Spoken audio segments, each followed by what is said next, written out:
Programang ito ay rated SPG, striktong patnubay at gabay ng magulang ang kailangan. Ayaw nga ni Tanggol na umalis sa ospital. Gusto niya kasing harapin si Rigor at gusto niyang patunayan na wala siyang ginawang masama kay Lena. Pero batid ni Marites at Santino na hindi paniniwalaan ni Rigor si Tanggol. Kaya labis ang kanilang pakiusap kay Tanggol na umalis na lang ito dahil hindi makikinig si Rigor sa kanilang paliwanag. Si Lena lang ang paniniwalaan ni Rigor.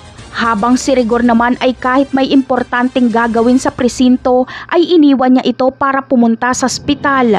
Labis siyang nag-alala kay Lena at gusto niyang maabutan si Tanggol dahil papatayin niya daw umano ito. Kakasuhan ni Jacobe at Samonte si Rigor dahil inabandona nito ang kanyang tungkulin kahit naka-duty siya.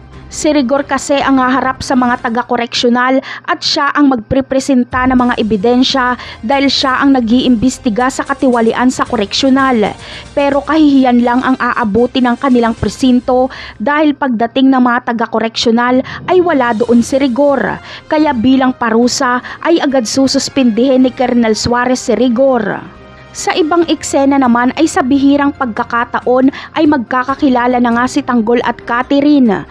Pupunta si Catherine sa Quiapo at dahil yayamanin siya ay dudukutan siya. Makikita ito ni Tanggol kaya ipagtatanggol niya si Catherine. Bilang bahagi ng pasasalamat ay tatanungin ni Catherine ang pangalan ni Tanggol at magpapakilala din siya kay Tanggol. Hanggang sa pag-uwi ay laman ang isip ni Catherine si Tanggol. Napakarami pa nating dapat abangan sa mga susunod na episode. Paalam!